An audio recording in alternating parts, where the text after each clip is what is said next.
तुम्ही कशाला त्रास घेतलात? त्रास? आईला लेकीचा कधीही त्रास होत नाही, कळलं? अगदी बरोबर. बरं झालं आलीस सावली.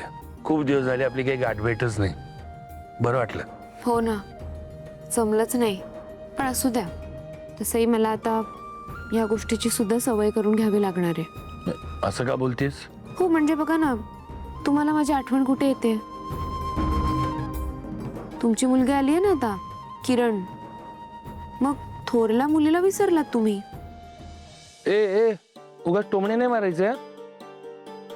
आमच्या आयुष्यात दुसरं कोणी तुझी जागा नाही कोणी घेऊ शकत. वा रे वा. मग आहेच माझी लेक गुणाची. मला माहिती आहे, तुम्ही माझ्यावर इतकं प्रेम करता.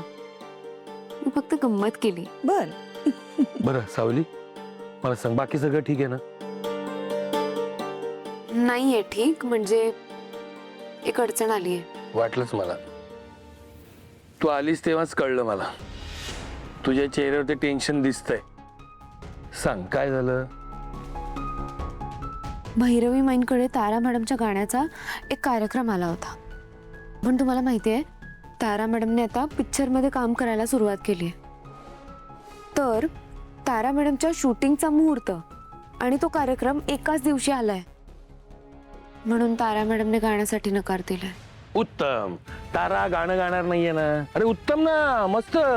सुंठे वाचून खोकला गेला. तू कशाला टेन्शन घेते? अहो नाही, तसं नाही, पण सगळ्यांना निमंत्रण केलंय. खूप खर्च केलाय माईंने.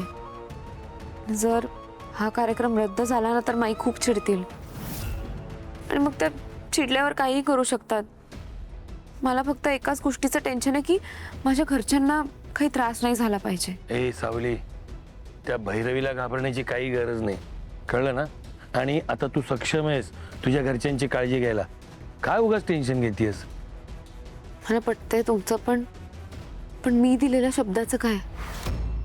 गुरु म्हणून त्यांचा गंडा बांधलाय मी, याचा तरी मला मान राखावा लागेल ना. बरं ठीक आहे, आता तू म्हणतीयस तर मी घालतो लक्ष, पण हा शेवटचा शिवा. यानंतर असा काही प्रसंग आला तर मी लक्ष देणार नाही. चालेल, आत्ता मदत करा फक्त. बघतो मी काहीतरी. आणि हे सगळं मी तुझ्यासाठी करतोय. माझ्या लेकीला त्रास होऊ नये म्हणून मी हे सगळं करतोय. नाही तर त्या भैरवी वजेला मदत करायची माझी इच्छा नाही. थँक्यू. येते मी. सावकाश जा आणि निश्चिंत राहा. मी आहे.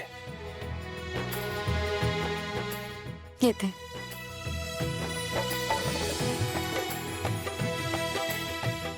ही मुलगी सगळ्यांचं सगळं करते, सगळ्यांची काळजी घेते. पण देवाने तिच्या नशिबात काय लिहून ठेवलंय कळत नाही. देव पण इतका क्रूर कसा असू शकतो?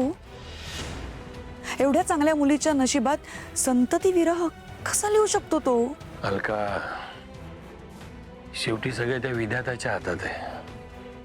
त्यानं जे लिहून ठेवलंय तेच घडणार.